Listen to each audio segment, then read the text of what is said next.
Yes, good evening all of you. So today we continue with chapter 13 in social, that is your India's location, geological structure and physiography.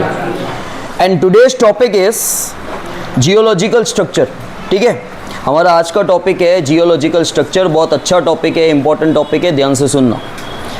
देखो, the current physiography का मतलब होता है physical geography. ठीक है, physical geography मतलब जो आप लैंड देख रहे हो, आप माउंटेन देख रहे हो, आप प्लेटूज देख रहे हो, आप ग्रास लैंड देख रहे हो, तरह तरह की ज़मीन देख रहे हो. हर जगह ज़मीन एक जैसी है? हर जगह ज़मीन है?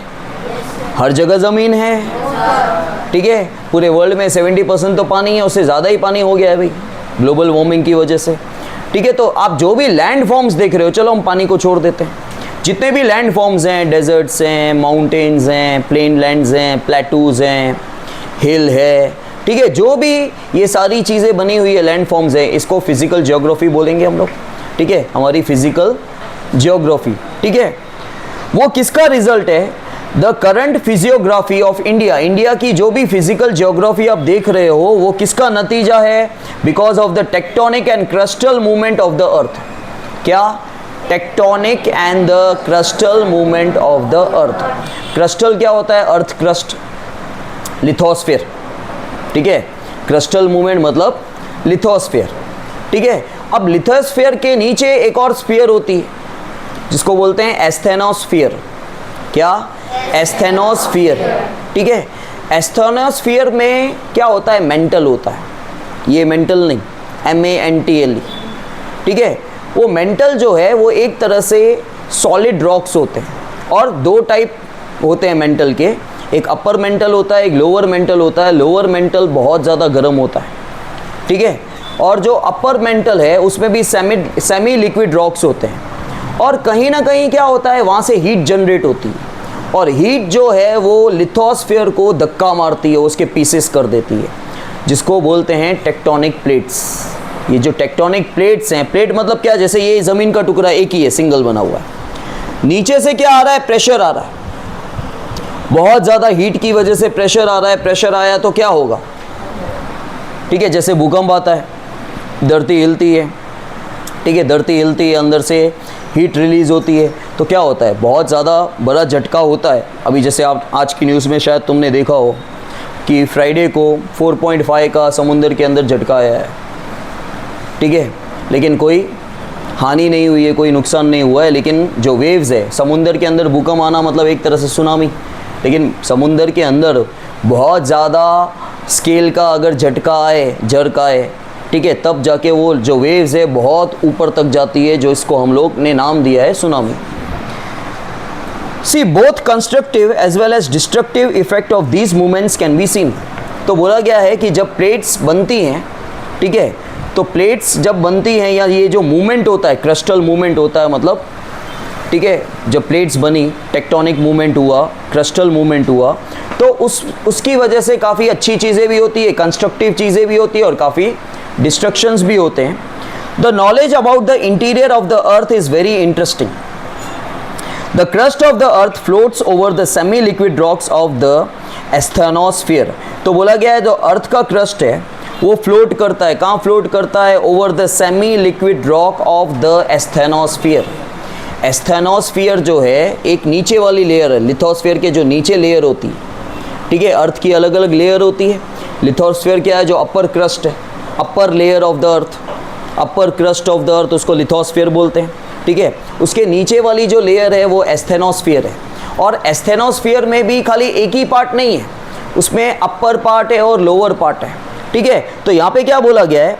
The crust of the earth floats over the, जो लिथोस्फीयर है वो फ्लोट करता है. कहाँ? Above the, over the semi liquid rocks of what? Of the asthenosphere.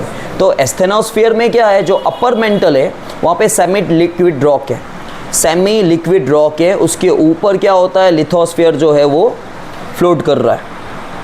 C heat is generated due to the radioactive process in the interior of the earth. Earth के अंदर क्या हो रहा है ना?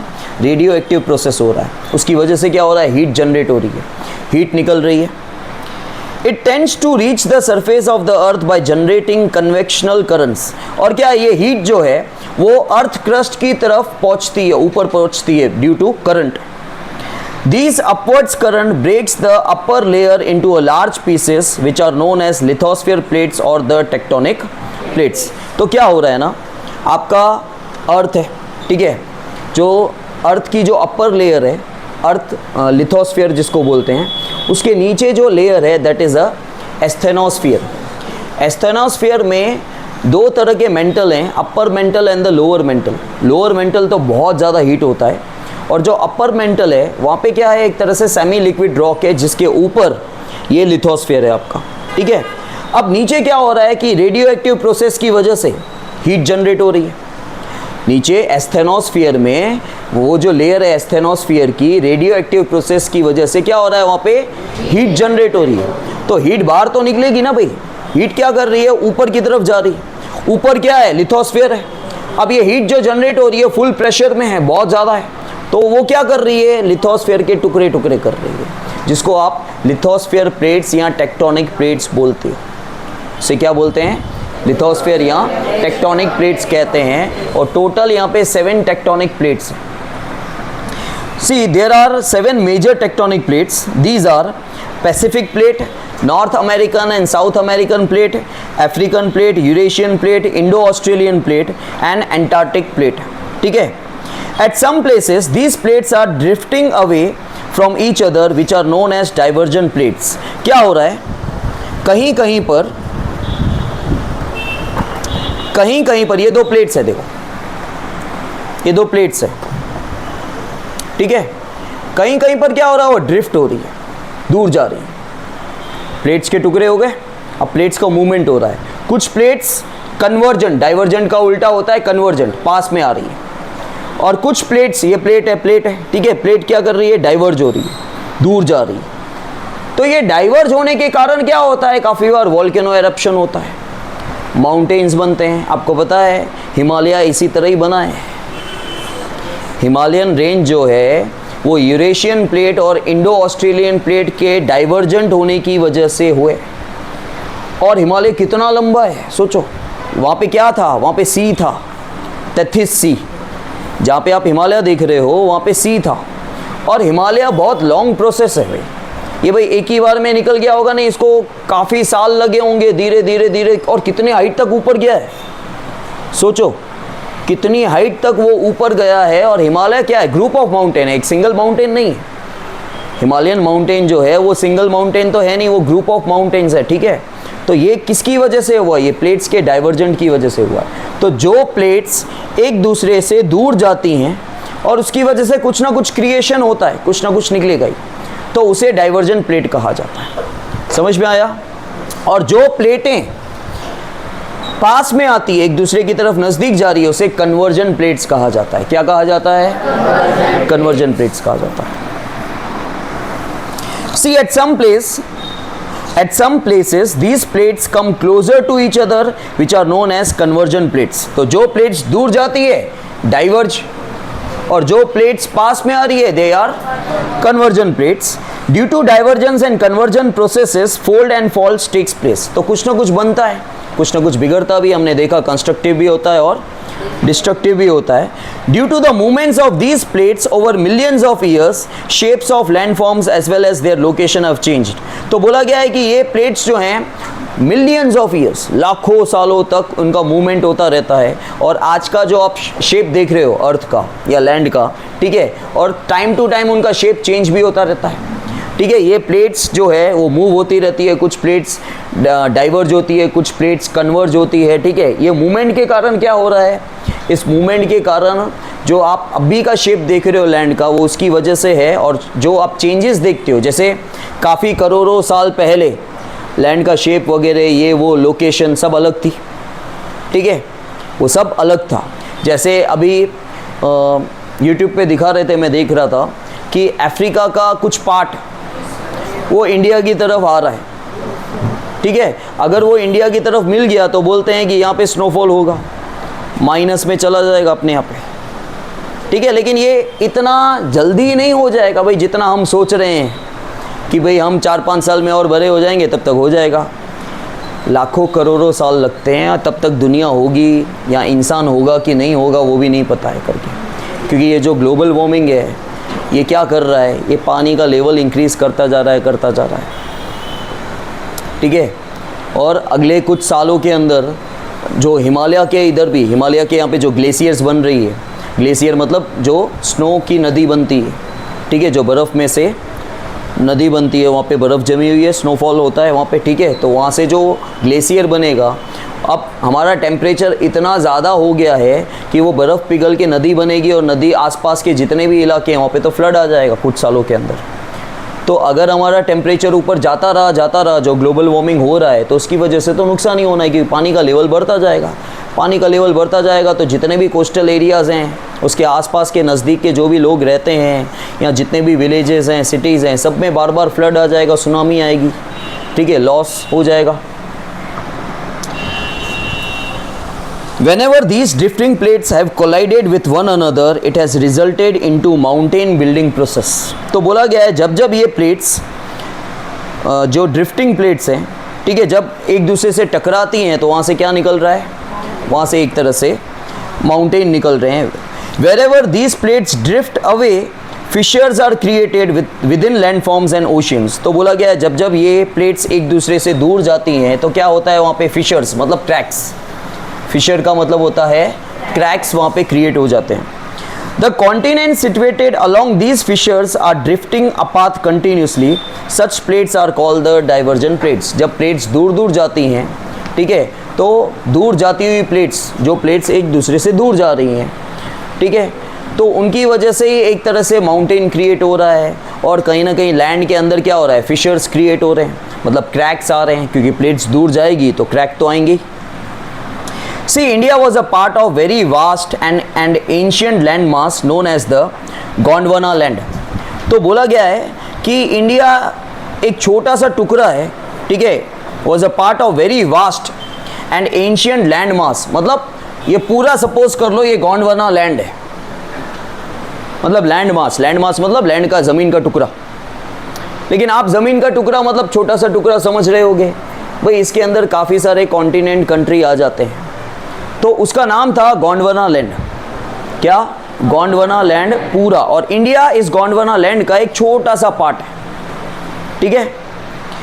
This large land mass consisted of the present south America, Africa, Australia and Antarctica. तो बोला गया है कि ये जो गोंडवाना लैंड है, इसके अंदर आज की तारीख में साउथ अमेरिका, अफ्रीका, ऑस्ट्रेलिया और एंटार्क्टिका आ जाता है।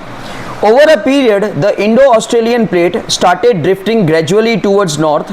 It is so believed that this plate collided with the large Eurasian plate before about 5 crore years।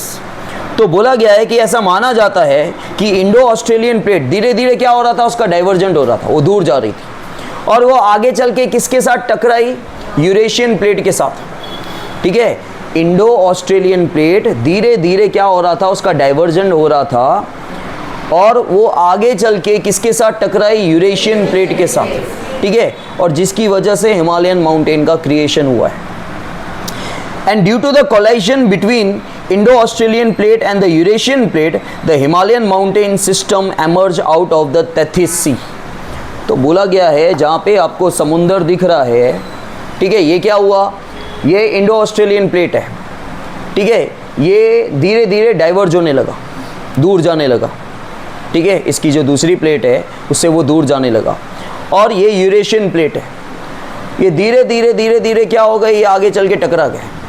अब एक तरफ तुम सोचोगे सर आप तो बोल रहे हो डाइवर्जेंट का मतलब दूर जाना, बराबर, तो वो जो दो प्लेटें आपस में थी वो एक दूसरे से दूर जा रही है, ठीक है, ये जो इंडो ऑस्ट्रेलियन प्लेट्स थी वो एक दूसरे से दूर जा रही है, लेकिन ये जो एक इंडो ऑस्ट्रेलियन प्लेट दूर जा रही है दूसरी प्लेट से, ठीक है, दोनों क्या हो रहे हैं, डाइवर्ज हो रहे हैं, ऑपोजिट डायरेक्शन में जा रहे हैं। तो दोनों में से एक प्लेट या दोनों की दोनों प्लेट क्या हो रही है, जो नॉर्थ की तरफ जा रही है वो किसके साथ टकरा रही है, वो यूरेशियन प्लेट के साथ टकरा रही है। भाई ये इंडो ऑस्ट्रेलियन प्लेट नॉर्थ की तरफ जा रही है और ये किसके साथ टकरा रही है, यूरेशियन प्लेट के साथ। जैसे ही टकराई ना, वो टेथिस सी था वहाँ पे, ठीक है, उसमें से हिमालयन माउंटेन जो हैं बहुत सारे क्रिएट हुए। समझ में आया? Now a large valley was formed to the south of the Himalayan system. Valley क्या होता है?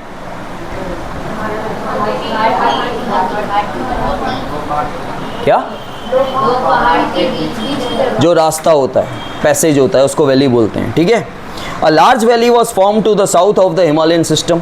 तो जो हिमालयन सिस्टम है उसके साउथ में एक बहुत बड़ी वैली बन गई, wherein alluvial sediments were deposited by the rivers flowing from north and south of it. जहाँ पर क्या हुआ? Alluvial sediments. एल्यूवियल सेडिमेंट का मतलब होता है, सेडिमेंट्स का मतलब होता है नीचे के जो पार्टिकल्स होते हैं, ठीक है। फ्लड, जहाँ से फ्लड होता है मतलब पानी, रिवर का पानी मतलब जो फ्लड होती है, ठीक है, फ्लड के बाद जो नीचे के जो पार्टिकल्स बच जाते हैं, जो मिट्टी होती है ना, उसको एल्यूवियल सॉइल बोलते हैं। एल्यूवियल सॉइल का मतलब होता है जहाँ से भी नदी का पानी गुजरता है या जहाँ से फ्लड आती है, फ्लड के बाद जो नीचे ज़मीन रहती है ना, उसको एल्यूवियल सॉइल बोला जाता है, ठीक है। तो यहाँ पे बोला गया है wherein alluvial sediments were deposited by the river, क्योंकि रिवर वहाँ से गुजरी, रिवर गुजरी तो नीचे जो पार्टिकल्स हैं, सेडिमेंट्स हैं, ठीक है, वो एल्यूवियल सेडिमेंट्स है, एल्यूवियल पार्टिकल्स हैं, flowing from north and south of it. Thus the Ganga plain between Himalayas and the southern peninsula was formed. A huge volcanic eruption took place in the northwest of the peninsula plateau, as a result of which the western portion of the plateau was disintegrated and was submerged. तो बोला गया है north west में, peninsula प्लेटो के north west में एक बहुत बड़ा वॉल्केनिक एरप्शन हुआ, वॉल्केनो निकला, ठीक है, जिसकी वजह से क्या हुआ, जो प्लेटू का वेस्टर्न पोर्शन था वो टूट गया और समुंदर के अंदर चला गया, सबमर्ज हो गया। और इसकी वजह से क्या फॉर्म हुआ? अरेबियन सी।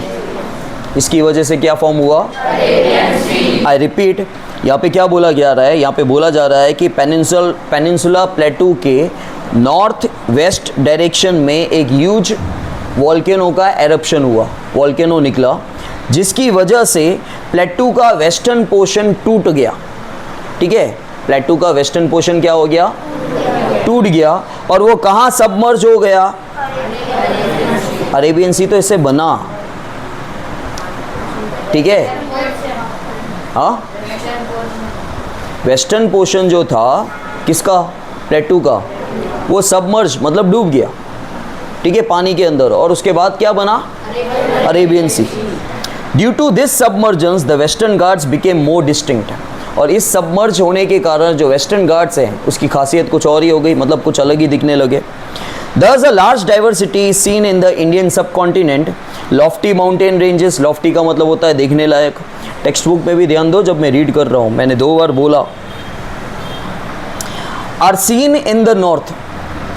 Many plateau summits मतलब ऊंचाइयाँ, ठीक है, जो टॉप होते हैं। And passes मतलब passages are seen within them. Ganga, Yamuna, Brahmaputra river flows in the northern plains. Their alluvial deposit have formed this plain. 2 edges in the form of ghats on 2 sides of the plateau, and coastal plains are situated on the eastern and western margins. Thus, India holds a diversified physiography. तो यहाँ पे आपने देखा कि northern side में बहुत देखने लायक पहाड़ हैं, ठीक है, हिमालय वगैरह है, बहुत सारे प्लेटूज़ हैं, ऊंचाइयाँ हैं, पैसेजेस हैं। गंगा, यमुना, ब्रह्मपुत्र रिवर जो है वो नॉर्दर्न प्लेन में है, ठीक है, उनके जो एल्यूवियल डिपॉजिट होते हैं वहाँ पे, ठीक है। रिवर जब फ्लो होती है ना, जहाँ से भी रिवर फ्लो हो रही है तो जो नीचे की ज़मीन है ना वो एल्यूवियल सॉइल होती है, वो काफ़ी फर्टाइल होती, ठीक है। जहाँ से भी फ्लड हो रहा है सपोज कर लो रिवर का, ठीक है, हाँ, सी का पानी कहाँ से आ गया? रिवर की बात हो रही है। मैं सुनामी की बात अलग कर रहा था, मैं अभी रिवर की बात कर रहा हूँ। रिवर में जब फ्लड आता है एक तरह से, ठीक है, तो फ्लड जहाँ से भी गुज़रता है या जहाँ से भी नदी का पानी गुज़रता है उसके नीचे की जो ज़मीन होती है ना वो काफ़ी फर्टाइल होती है, उसमें काफ़ी सारे पार्टिकल्स होते हैं अलग अलग, ठीक है, सिल्ट होते हैं, मिट्टी वगैरह होती है, जो सॉइल होती है वो फर्टाइल होती है, काफ़ी मतलब उपजाऊ होती है, उसमें आप प्रोडक्शन अच्छा कर सकते हो। समझ में आ रहा है? उसे एल्यूवियल डिपॉजिट कहते हैं। And 2 edges in the form of Ghats on 2 sides of the plateau. Plateau की तरफ दोनों तरफ घाट बने हुए हैं, Western Ghat and Eastern Ghat. तो इस तरह आपको बताया गया है कि इंडिया की डाइवर्सिफाइड फिजियोग्राफी है। डाइवर्सिफाइड मतलब अलग अलग तरह तरह की फिजिकल जियोग्राफी मतलब कहीं पे घाट है, कहीं पे प्लेटूज बने हुए हैं, कहीं से रिवर्स फॉर्म जा रही है तो उसके नीचे एलिवियल सॉइल है, कहीं पे माउंटेन्स हैं, माउंटेन से जो तरह तरह की नदियाँ बह रही है। समझ में आया? तो अलग अलग जगह पे, ठीक है। और ये सारी चीज़ें क्यों हुई? फिजिकल जियोग्राफी क्यों हुई? Because of the movement of what? Tectonic plates. और टेक्टोनिक प्लेट्स एक्चुअली क्या है? लिथोस्फीयर की प्लेट्स है, ठीक है। और वो लिथोस्फीयर तो एक ही था, एक लेयर था, वो अलग अलग पार्ट्स में कन्वर्ट क्यों हो गया? Because of the heat pressure, ठीक है। ये हीट प्रेशर कहाँ से आया? एस्थेनोस्फीयर से। बोलना सीखो, बोलने में अगर दिक्कत होती है आपको तो वर्ड को हमेशा ब्रेक करो। एस्थेनोस्फीयर, ठीक है, एस्थेनोस्फीयर। समझ में आया? देखो हमारी जो अपर लेयर है दैट इज़ अ लिथोस्फीयर, वो पूरी एक सिंगल लेयर है, ठीक है। उसके नीचे की जो लेयर है वो है एस्थेनोस्फीयर, और उसमें दो तरह के मेंटल हैं, ठीक है। मतलब एक पार्ट है उसके। वो मेंटल क्या है? एक अपर मेंटल है, एक लोअर मेंटल है। लोअर मेंटल जितना ज़मीन के नीचे जाओगे उतनी ज़्यादा हीट होगी, वो ज़्यादा गर्म है, ठीक है। और एक सॉलिड का बल्क है। लेकिन जो अपर मेंटल है वहाँ पे वो सेमी लिक्विड है, ठीक है। सेमी लिक्विड रॉक्स हैं वहाँ पे। क्या है? वो सेमी लिक्विड रॉक के ऊपर लिथोस्फीयर क्या करता है? फ्लो करता है, ठीक है।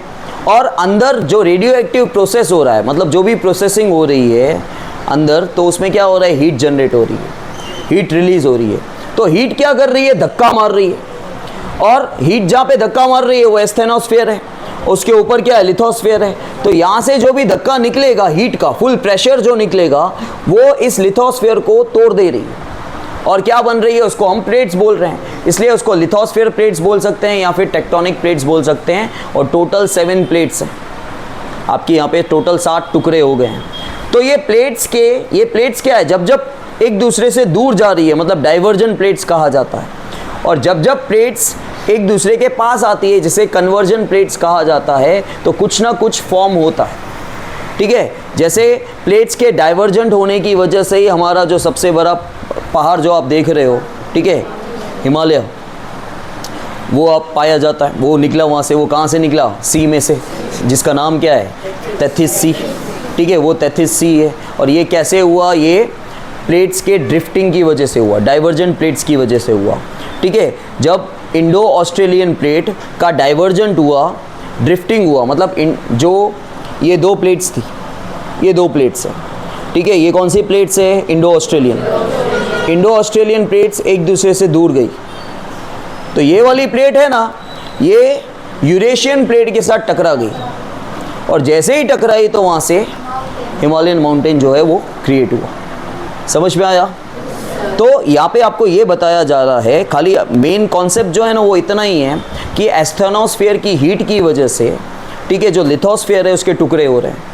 और आप ज़मीन के ऊपर, इंडिया के ऊपर या वर्ल्ड के अंदर जितने भी अलग अलग लैंड मास देख रहे हो कि कहीं पे माउंटेन है, प्लेटूज़ है, रिवर्स बह रही है, वैलीज़ बनी हुई है, जो भी है वो सब किसकी वजह से है? वो सब के सब टेक्टोनिक प्लेट्स के मूवमेंट की वजह से है। Either they converge, either they diverge from each other. समझ में आया? ओके।